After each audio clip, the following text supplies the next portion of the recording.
Así veo las cosas. Quizás la pregunta hoy si las cosas van a mejorar en los Estados Unidos, si vamos a vivir en un país pacífico, sin violencia, si se van a detener las redadas. Lo que sí sabemos es que las redadas no se van a detener, que van a seguir persiguiendo, tratando de cazar a inmigrantes indocumentados y sin documentos o con documentos. Las labores de la patrulla fronteriza van a continuar, las labores de ICE van a continuar. Pero lo que es nuevo es que Donald Trump, que solo entiende de fuerza, está empezando a cambiar.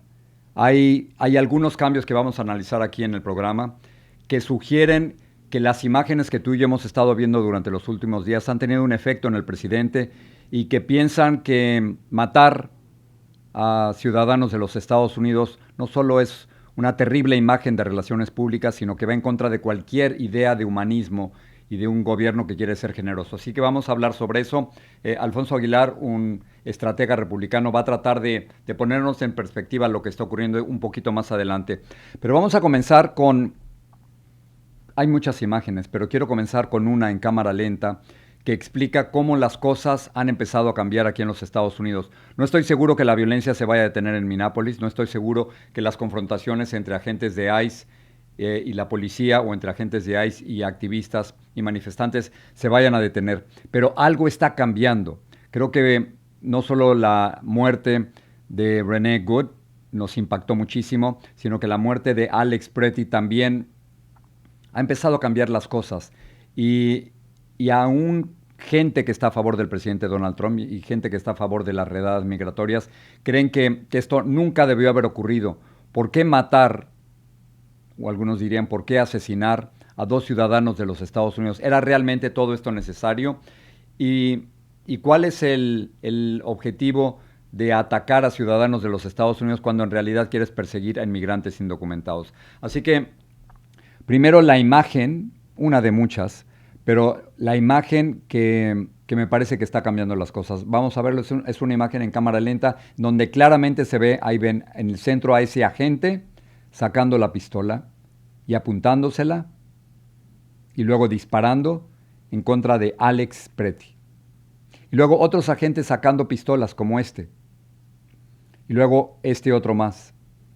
Había por lo menos 4 o 5 agentes que sacaron sus pistolas en el momento en que Alex Pretty, este enfermero de cuidados intensivos de 37 años de edad, muere frente a la vista de decenas de activistas. Una vez más, está el agente disparándole a Alex Pretty, desarmado. Él, claro, llevaba una pistola, pero no, jamás la sacó. Otro agente sacando una pistola y uno más haciendo exactamente lo mismo. Todo esto ocurre mientras la cadena CNN acaba de sacar una información exclusiva que Alex Pretty se había roto una costilla en otro enfrentamiento con agentes federales una semana antes de su muerte. Esta información es nueva, lo que sugeriría, para quienes están de acuerdo con la versión oficial de todo esto, de que Alex Pretty tenía un historial o bien de enfrentamientos, de confrontaciones o de oposición por lo menos con las operaciones militares y con las operaciones de ICE dentro de Minneapolis. Así que esa es la última información que sabemos sobre Alex Pretty. ¿Cuál es el cambio? Bueno, el cambio es que Greg Bovino, quien es el jefe de la patrulla fronteriza, ¿qué hace el jefe de la patrulla fronteriza en Minnesota? Esa es una de las primeras preguntas. Pero bueno, Greg Bovino lo hemos visto, usted lo ha estado viendo las imágenes, ese hombre que tiene el pelo muy, muy recortado, que ha estado dando la visión oficial de lo que ha estado ocurriendo. Greg Bovino se va, aparentemente en la Casa Blanca, las declaraciones de Greg Bovino no comunicaron correctamente. Se va Greg Bovino y llega Tom Homan, quien es el zar de la frontera. Es un poco complicado explicar la diferencia entre una y otra, pero la patrulla fronteriza tiene una función y el zar de la frontera tiene otra. Lo interesante de todo esto es que Tom Homan tiene comunicación directa con el presidente de los Estados Unidos. Le reporta directamente al presidente de los Estados Unidos. Y lo interesante de todo esto es que este cambio sugiere que lo hecho hasta el momento no le ha funcionado al presidente Donald Trump y que la imagen que está dando su gobierno no es la que él quería. Por lo tanto, cuando le preguntan al presidente Donald Trump por primera vez en días, porque no he estado hablando mucho, y es interesante porque Donald Trump habla de todo, pero llevaba varios días sin opinar. ¿Qué opina sobre la muerte de Alex Pretty? Donald Trump dice que va a esperar la investigación. Do you believe that Alex Pretty's death was justified? Well, you know, we're doing a big investigation. I want to see the investigation.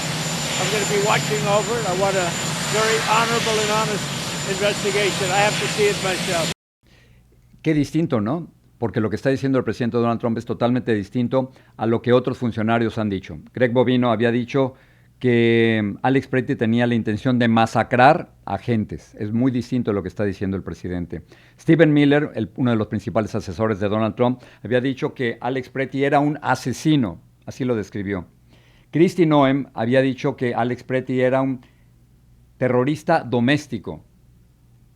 Y esto contrasta totalmente con la visión del presidente ahora de los Estados Unidos, mucho más moderada, mucho más neutral. No le llama ni asesino, ni que quiere masacrar a nadie, ni le llama un terrorista, sino que está esperando una investigación. Entonces, esto sugeriría una vez más que hay incomodidad por parte del gobierno de los Estados Unidos con la manera en que se ha estado describiendo a Alex Pretty por una parte, y por otra parte cuestiona las funciones de Kristi Noem, quien es la secretaria de Seguridad Nacional. A ver, un poco el organigrama es así. La Secretaría de Seguridad Nacional de los Estados Unidos está a cargo tanto de ICE, es decir, de los agentes encargados de la política migratoria, como de la patrulla fronteriza. Ellos los controlan a los dos. Es decir, que lo que está ocurriendo en Minneapolis, en Minnesota, al final la responsabilidad total es de Kristi Noem. Y por lo tanto, le están preguntando al presidente de los Estados Unidos si él está de acuerdo con Kristi Noem, con el liderazgo de Kristi Noem. Esto, para ponerlo también en perspectiva, la Secretaría de Seguridad Nacional surge después de los ataques terroristas del 11 de septiembre del 2001. Hubo una total reestructuración y el entonces presidente George W. Bush entendía que la política en contra del terrorismo tenía que incluir también la política migratoria. Entonces deciden meter a ICE y meter a la patrulla fronteriza dentro de este departamento gigantesco de seguridad nacional. Este departamento es el que supuestamente nos protege. Regreso al tema de Kristi Noem. Le preguntan al presidente de los Estados Unidos si, a pesar de las 2 muertes que hemos visto en Minneapolis, tanto de Renee Wood como de Alex Pretty, si a pesar de todo esto, a pesar de las protestas, a pesar de las encuestas que sugieren que lo que está haciendo el presidente no es correcto con los inmigrantes y sobre todo después de la muerte o el asesinato de 2 ciudadanos de los Estados Unidos, si Kristi Noem está haciendo bien su trabajo. Esto dice el presidente. Kristi Noem going to step down? No, I think she's doing a very good job. I think she's doing a very good job. The border is totally secure. You know, you forget.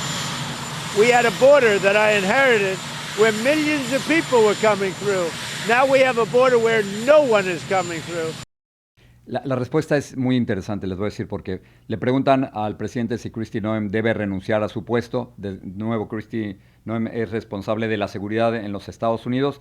Y en lugar de que el presidente se refiera a las muertes de 2 ciudadanos de los Estados Unidos totalmente injustificables, totalmente inaceptables en Minneapolis, el presidente no habla sobre eso. Interesante porque Trump hubiera tenido la oportunidad de hablar sobre eso y entonces habla sobre la frontera, que efectivamente es una frontera que está prácticamente sellada. Pocos creían que iba a poder lograrlo. Entonces, cuando le preguntan sobre lo que está haciendo Kristi Noem, no se refiere a Minnesota, sino se refiere solo a los resultados en la frontera. ¿Qué significa? Que le está protegiendo o significa que solo quiere hablar de lo que le parece bien y no de lo que le parece mal. El caso es que hay una fuerte tensión actualmente por la presencia de Kristi Noem, quien, por cierto, no tiene una buena relación con Tom Homan. ¿Por qué no tiene una buena relación? Porque supuestamente Tom Homan es su subordinado. Tom Homan le debería de reportar a Kristi Noem, pero Tom Homan, quien lleva participando en el gobierno por décadas y que ha trabajado tanto con presidentes demócratas como con republicanos, Tom Homan le reporta directamente al presidente Donald Trump. Entonces aquí hay una jefa que tiene a un subordinado que no le responde a ella, sino que le responde al presidente de los Estados Unidos, y por eso este conflicto. Es decir, hay conflicto dentro del gobierno de los Estados Unidos sobre qué es lo que se debe hacer respecto a la cuestión migratoria. Frente al hotel donde se están quedando Los agentes de ICE en Minneapolis continúan las protestas y les voy a mostrar una imagen que parece extraña o contradictoria de cómo policías de Minneapolis están protegiendo a los agentes de ICE. Vamos con las imágenes. Son imágenes en donde ustedes pueden ver a algunos de los agentes en la parte superior, ya están descansando. Imposible saber cuáles son sus comentarios, pero abajo ustedes pueden ver a estos policías de la ciudad de Minneapolis con vestidos de amarillo que están protegiendo a los agentes migratorios. Hay protestas continuamente, todos los días frente a este hotel en donde se están alojando los agentes de ICE. Hay un debate, a ver qué es lo que tú piensas. Hay un debate sobre la reacción de uno de los agentes de ICE después de la muerte de Alex Pretty. Le disparan varias veces, estaba leyendo el diario The New York Times, le disparan entre 9 y 10 veces. Hay todavía un debate sobre una de las balas. El caso, ya sea que le dispararon 9 veces o 10 veces, vas a ver a un agente, y quizás lo podemos repetir después para que podamos corroborarlo. Hay un agente que se está alejando del lugar donde estaba Alex Pretty y que junta las manos 2 veces. Y digo a propósito, estoy describiéndolo de esa manera, de juntar las manos 2 veces. ¿Está aplaudiendo o está haciendo una señal de llamado a sus agentes o a sus compañeros para que se retiren? Vamos a ver la imagen que está causando tanta polémica. Ahí está. Ese es el agente que... exactamente, muy bien. Así que el debate es porque si se le ha disparado a un ciudadano de los Estados Unidos tantas veces, ¿cómo debe reaccionar la gente? ¿Y cómo deben reaccionar los agentes? Lo voy a poner una vez más. Creo que es imposible concluir algo, pero me parece que es importante que todos estemos siguiendo cuál es el debate a nivel nacional y sobre todo si se cuestiona a un agente por supuestamente aplaudir.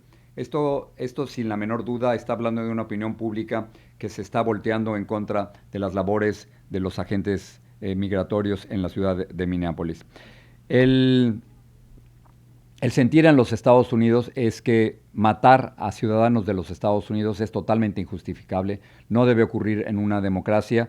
Y el congresista de California, Eric Swalwell, espero que esté pronunciando correctamente su apellido, está diciendo claramente que lo que hay que cambiar no es el tono de la conversación, no son las imágenes, no es la cuestión de relaciones públicas, sino lo que hay que cambiar son las tácticas migratorias del presidente Donald Trump. We don't need a change in tone, we need a change in tactics. We need the masks to come off, we need the identification to come out, and we need to focus on violent individuals, not pull women by their hair through our streets or deport a 6-year-old child battling stage 4 cancer or chase people through the fields and the factories where they work. This needs a complete overhaul. Me parece que es una buena conclusión para este segmento.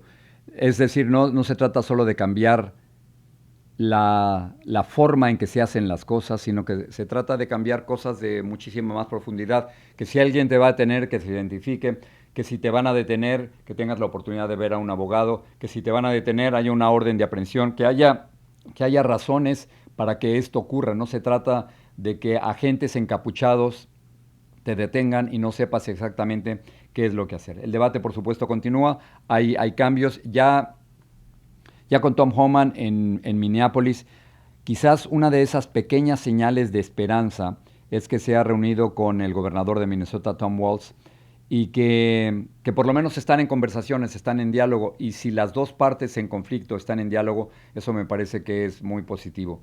He estado pensando una cosa más antes de pasar a otro tema. ¿Por qué el presidente Donald Trump se ha ensañado con Minnesota? ¿Por qué con Minnesota? Tom Walz no solo es gobernador de Minnesota, sino que Tom Walz fue el candidato a la vicepresidencia junto con Kamala Harris. Y ciertamente Tom Walz dijo cosas espantosas de Donald Trump durante la campaña. Y entonces mi pregunta es si hay otros estados donde hay muchísimos más inmigrantes indocumentados. Se me ocurre California, se me ocurre Texas, se me ocurre Illinois o Nueva York. ¿Por qué ensañarse? ¿Por qué ir a Minnesota? Y la pregunta es solo una pregunta imposible para mí para contestar. Es si Tom Walz, por haber sido candidato a la vicepresidencia, por haber hablado pestes, porque esa es la realidad, por haber hablado pestes en la campaña sobre Donald Trump, si ahora es el propio presidente quien se ha concentrado en lo que está ocurriendo en Minnesota. ¿Cómo te fue durante la super tormenta? Hay 200 millones de estadounidenses o de personas que vivimos aquí en los Estados Unidos que fuimos afectados. Vamos a ver algunas imágenes de Nueva York, en donde las cosas empiezan a regresar a la normalidad. Ayer te contaba, a nivel anecdótico, mi hijo Nicolás estaba en Nueva York visitando a Paola, que era su cumpleaños, y tenía que regresar el domingo en la mañana. Pues no, estuvo durante todo el día, tanto en La Guardia como en JFK, no pudo salir, hasta que finalmente, ayer lunes por la noche, en un vuelo a otra ciudad, pudo regresar. Y esto te habla sobre el impacto de la tormenta. Por supuesto, es a nivel anecdótico lo que pasó en nuestra familia. A nivel global es mucho más grave. Estamos hablando de que murieron por lo menos 35 personas durante la tormenta. Y aquí hay una historia, le estábamos comentando con el equipo de Así Ver las Cosas, hay una historia espantosa. Había 3 niños que estaban jugando en Texas, al norte de Dallas, y estaban jugando en un estanque de agua. Aparentemente, por las bajas temperaturas, en el estanque se había formado una capa de hielo y los niños estaban jugando arriba del estanque, arriba de la capa de hielo. Esta capa de hielo en el estanque se rompe y los niños caen al estanque. Un niño de 6, un niño de 8 y un niño de 9. Y se murieron. Los trataron de rescatar, no fue posible. Y esta es una de esas terribles tragedias que escuchamos cuando hay tormentas. La capa de hielo del estanque se rompe, los niños caen ahí y estos 3 niños, todos hermanitos, murieron. Déjenme hablar un poquito más sobre lo que está ocurriendo en este invierno. Hay las Olimpiadas de Invierno que comienzan el 6 de febrero en Italia. Se van a realizar en 2 ciudades, en Cortina d'Ampezzo, que es un lugar típico de invierno en Europa, y en Milán. Interesante porque cuando uno piensa en Milán no piensa en un lugar donde se vaya a esquiar o donde se puedan realizar Olimpiadas, pero por supuesto hay patinaje artístico y otras operaciones, otros eventos que sí se pueden realizar. Así que se va a realizar en Cortina d'Ampezzo y en Milán. Lo interesante es que el gobierno de los Estados Unidos, imagínense, después de que matan a René Wood y matan a Alex Preti, acaba de anunciar que quiere enviar a agentes de ICE para la seguridad del equipo de los Estados Unidos en las Olimpiadas.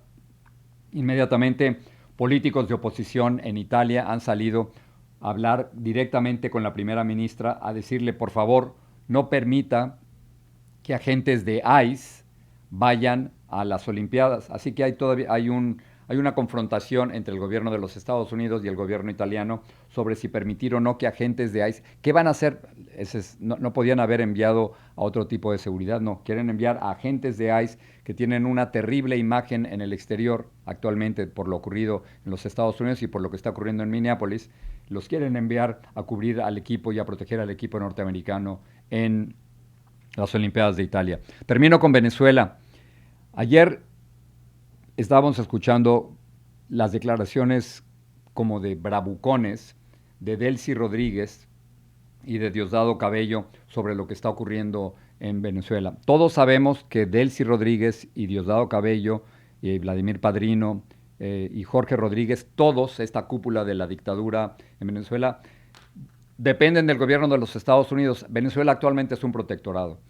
Pero hacia afuera, el discurso que están dando es que ellos son los jefes y ellos hacen lo que se les pega la gana en Venezuela. Delcy Rodríguez decía que ella no recibe órdenes de Washington. Diosdado Cabello, mucho más amenazador, aseguraba que podía soltar a los colectivos que son estos grupos de jóvenes armados en motocicletas en caso de que los Estados Unidos los quisiera quitar del poder. Y la última información que tenemos es que estas son solo declaraciones porque lo que menos quisieran Diosdado Cabello y Delcy Rodríguez es tener a agentes de la CIA en Venezuela. Y efectivamente la última información es que agentes de la CIA se están preparando para tener una presencia permanente en Venezuela. Esto es exactamente lo opuesto a lo que ayer mismo estaba diciendo Delcy Rodríguez y Diosdado Cabello. Muy bien, vamos ahora sí a nuestra primera entrevista que trata de poner en perspectiva lo que está ocurriendo aquí en los Estados Unidos. Adolfo Aguilar ha estado con nosotros en el programa en varias ocasiones. Adolfo Aguilar es un estratega republicano, conservador, quien tiene la visión desde dentro del gobierno del presidente Donald Trump, y él nos va a explicar en esta entrevista qué es lo que está cambiando. Así veo las cosas. Queremos tratar de entender lo que está ocurriendo dentro de la administración del presidente Donald Trump, por qué los cambios en Minneapolis y si los videos que tú y yo hemos estado viendo durante los últimos días han tenido algún efecto y han provocado cambios en Washington. Para tratar de entender lo que está ocurriendo en Washington, alguien que lo sabe muy bien es Alfonso Aguilar, estratega republicano. Alfonso, gracias por regresar aquí al programa. Déjame empezar con la noticia que lleva 24 horas. Greg Bovino, el jefe de la patrulla fronteriza, sale de estar en control de ICE en Minneapolis y llega Tom Homan, el zar de la frontera. Uno diría que aquí este cambio significa algo, que algo no está funcionando bien. ¿Cómo lo ves tú? Mira, yo creo que hay un reconocimiento en la Casa Blanca y han salido varios reportajes de que el presidente está un poco o bastante preocupado con los visuales, incluso antes del incidente que llevó a la muerte de Freddie en Minnesota. Entonces yo creo que es un reconocimiento de que tiene que haber un esfuerzo para comunicar mejor la ejecución de las políticas de remoción, de deportación de la administración, y se tiene que hacer un esfuerzo para realmente enfocarse en la detención de elementos criminales, personas que tienen convicciones por delitos graves o que se les ha radicado cargos por delitos. Entonces, yo creo que a eso responde el envío de Homan. Hay que reconocer que Bovino es una persona que tiene una trayectoria muy larga y ha trabajado en distintas administraciones, pero la comunicación no ha sido efectiva en un ambiente tan crispado, donde hay manifestantes, la policía estatal no está colaborando, ICE tiene que hacer el trabajo de remoción, pero al mismo tiempo el trabajo policíaco para manejar la multitud de gente. Es muy difícil que ICE pueda hacer su trabajo. Entonces yo creo que Bovino, quizás un reconocimiento de que Bovino no estaba comunicándose efectivamente. A eso yo creo que responde, ¿no? Tratar de controlar más la narrativa, que se comunique mejor al pueblo americano cómo se están ejecutando las políticas. Porque es curioso, cuando uno ve las encuestas, la mayoría del pueblo americano todavía apoya, incluso los hispanos, la remoción de elementos criminales, de personas con cargos criminales que se les han radicado cargos, pero se da la impresión de que ese no es el caso. Obviamente, aquí Bovino no es el único responsable. Los grandes responsables son estas administraciones demócratas que no han querido colaborar con las autoridades federales de inmigración. O sea, esto no está pasando en todos Estados Unidos y hay esfuerzos policíacos de inmigración federales en todo Estados Unidos, pero está pasando en estas ciudades porque hay un esfuerzo para no colaborar con ICE. Entonces, eso pero requiere, Alfonso, que ICE lleve... Sí, pero las encuestas que yo he visto, los estudios que yo he visto, y digan que la mayor parte de las personas que están arrestando, que están deteniendo, no tienen un récord criminal. Eso es lo primero que me... Pero yo creo que ahí hay mucha confusión. Hay unos estudios que han salido, el Instituto Cato hizo unos estudios, pero se basa en información parcial. Yo me dejo llevar por las estadísticas estrictas y las conversaciones que he tenido con gente especialista del Departamento de Seguridad Interna, y la realidad es que el enfoque principal siguen siendo los criminales. Pero en la realidad... Puede ser hasta 70%. Yo creo que hay yo había escuchado lo opuesto... Adelante, Alfonso. Pero ese 70% Jorge, yo lo había escuchado de la Universidad de Stanford y de New Yorker, que tiene uno de los mejores equipos de investigación, y que dicen que es al revés, que 70% de las personas que están arrestando no tienen un récord criminal. Yo es que tengo que dudar los números de ellos. Incluso a veces escucho a algunas de estas personas, American University también tiene pero hay una tendencia ideológica y mira, yo creo que hay una realidad. Cuando ICE tiene que hacer estos operativos más al abierto, porque no hay apoyo policíaco, se aumentan las posibilidades de arrestos colaterales de personas que no tienen récord criminal.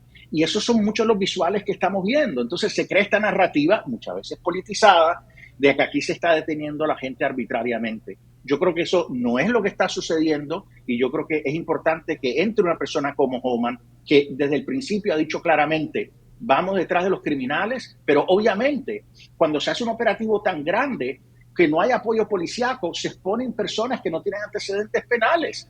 Eso lo han dicho desde el principio. Van a caer justos por pecadores si la policía local, si los demócratas no cooperan con las autoridades federales. Déjame saltar al tema de Alex Preti, que me parece que es el que ha cambiado mucho. No, iba a decir su muerte, pero muchos creen que fue un asesinato, Alfonso. Y yo no sé si la narrativa del gobierno de presentarlo como un terrorista doméstico, que no hay ninguna evidencia de eso, o que quería masacrar a los agentes, tampoco hay ninguna evidencia de eso, o contrario a lo que había dicho Kristi Noem, la secretaria de Seguridad Nacional, de que él llevaba una pistola y que estaba amenazando con la pistola a los agentes, eso tampoco no hay una evidencia. Cuando estamos viendo los videos, le estamos creyendo más a nuestros ojos, me parece, Alfonso, que lo que dice el gobierno del presidente Donald Trump, y creo que en este caso las mentiras o la narrativa oficial no funcionó. Bueno, evidentemente, yo no sé si es la narrativa oficial de la Casa Blanca, o sea, evidentemente estos funcionarios en particular que tú mencionas cometieron un error al anticiparse y hacer declaraciones que resultaron falsas. Es evidente del video que Alex Preti no se estaba acercando con una pistola en la mano, tenía un celular en la mano.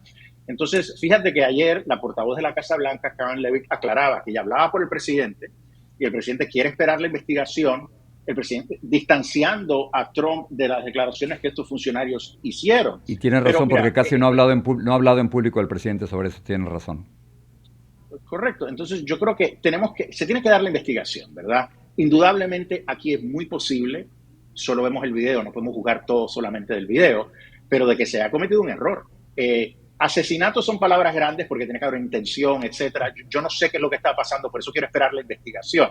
Pero de igual manera que no quiero llegar a una conclusión sobre los agentes de CBP que intervinieron, tampoco podemos llegar a una conclusión sobre Preti y decir que era una hermanita de la caridad, ¿verdad? O sea, aquí hay elementos. Pero no hay ninguna evidencia de que era un terrorista doméstico, ni mucho menos. Sus padres lo han presentado, era un enfermero de una unidad de cuidados intensivos. Pero sí hay evidencia de que hay grupos de izquierda que están entrando a lugares donde ICE está haciendo operativos al abierto para provocar, para crear caos, para crear disturbios, y eso crea un ambiente muy tóxico. Fíjate que después de la llamada, pero nada que apunte directamente a Preti, ¿no?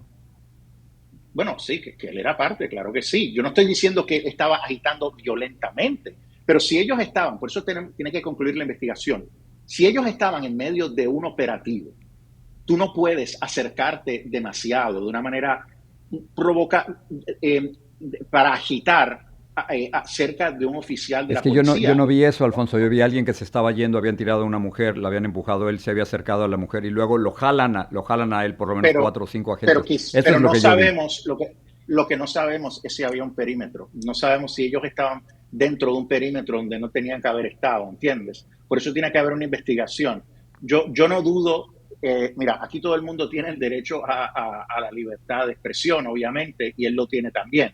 La pregunta aquí es si estaba interviniendo en un operativo, por eso tiene que haber una investigación. Pero ha habido esfuerzos, o sea, de distintos grupos para crear disturbios. Hoy, en las horas de la madrugada, tuvo que intervenir ya la policía de Minnesota para arrestar a algunos de estos manifestantes que estaban participando de esas manifestaciones el sábado. O sea que aquí hay gente que quiere crear disturbios, o sea, no, igual que la mayor parte han sido pacíficas, Alfonso.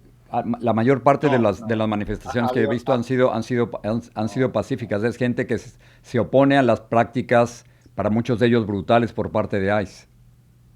Yo no sé si, yo no puedo cuantificarlo, pero te puedo decir que hay un componente significativo de los manifestantes que están bien organizados, algunos que están armados, de hecho él estaba también armado, Pero no, En esas jamás sacó la circunstancias, pistola, jamás sacó la pistola. Caramba, no, no, correcto, no la sacó, eso es verdad. Y como te digo, es muy posible que ya se haya cometido un error, pero a lo que te voy diciendo, ICE está en un ambiente, tú te imaginas tomar una decisión en segundos, cuando tienes gente gritándote, lanzándote proyectiles, etcétera, es muy difícil Sí, pero la sin el decisión apoyo es de no la matas a policía. alguien. La decisión es no matas a alguien solo porque se estaba manifestando pacíficamente, sacando un celular, Pero con las eso manos enfrente.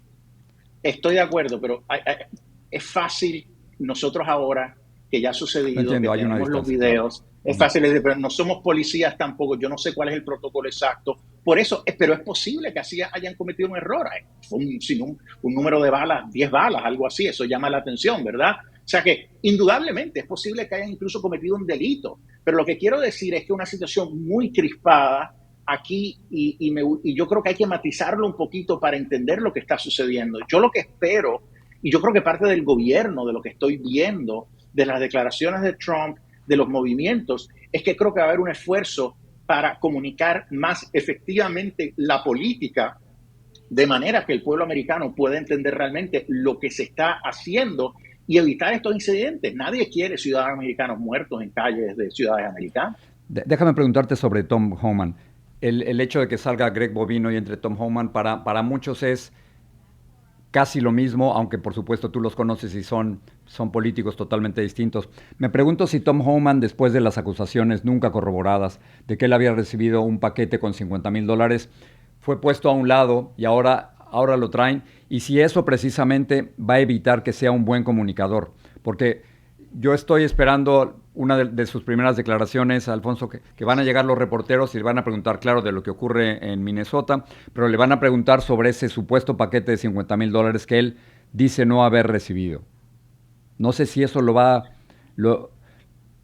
a evitar que sea un Lo que buen pasa es, comunicador. no, yo no creo que eso sea un issue. Hay tantas alegaciones que se han hecho sobre funcionarios de gobierno de izquierda y de derecha. Si fuera por eso en Washington, yo no creo que eso vaya a ser un factor. Obviamente yo no tengo ningún conocimiento del caso ni nada, ¿verdad? Él lo niega, pues no le han radicado cargos, por lo tanto, ¿verdad? Es una persona que si no tiene ningún antecedente penal puede proceder perfectamente a trabajar y hacer su trabajo. Él ha sido distinguido, Roberto, que el propio presidente Obama lo distinguió, ¿no? O sea, yo creo que él se ha llevado, él recibió uno de los altos, uno de los reconocimientos más altos de la Casa Blanca por su trabajo. Yo creo que él tiene mucha experiencia, él fue director de ICE en la primera administración. Yo creo que él es mejor comunicador, y no solo comunicador, pero él entiende cuál es el objetivo de la política. Como te dije, ir detrás de las personas que tienen antecedentes penales. Y no nos podemos olvidar por qué estamos en esta situación, porque hay que poner todo en contexto. Son más de 10 millones de personas que entraron de la administración Biden sin haber sido procesadas adecuadamente, muchos de ellos, no la mayoría, pero muchos de ellos, un grupo significativo, que estaban en listas de terroristas, que tenían antecedentes penales, que eran miembros de carteles del Tren de Aragua o de otros Pero no en grupos su mayoría, criminales. Alfonso, no en su mayoría. No en su mayoría, pero vamos a ver, La nosotros mayoría son entendemos buenos el contexto trabajadores, es gente que está huyendo correcto. de Yo dictaduras, estoy, de Cuba, de yo, Venezuela, de Nicaragua. muchos están saliendo de países que han sido invadidos por grupos y carteles criminales. Están huyendo de la violencia, claro. Correcto. Pero esos carteles, muchos de los cuales salieron de Venezuela durante el régimen de Maduro, como tú bien sabes, desestabilizando la región, también entraron a Estados Unidos. Si entraron a países como Perú, Ecuador, que eran relativamente pacíficos, y ahora Perú y Ecuador son países sumamente violentos. Hoy mismo estaba leyendo sobre una intervención policíaca en Ecuador, porque se han convertido en países violentos. Lo mismo está pasando en Estados Unidos. Es una realidad. Entonces, No, pero eso hay si que entran reconocerlo. terroristas y criminales y miembros de pandillas, nadie está en contra de arrestarlos a ellos, pero es que la gran mayoría de las personas que están arrestando, yo insisto, no son Yo terroristas. difiero. Acabamos de ver Yo, ese yo, niño, a ver, quizás es un ejemplo pero, extremo, pero ese niño, Liam Conejo Ramos, de 5 años de edad, que haya sido detenido por la policía migratoria, es realmente totalmente pero inaceptable. siendo honestos, eso le pasa a cualquier ciudadano, niño, ciudadano, hijo de un ciudadano americano, si su papá es arrestado. él no fue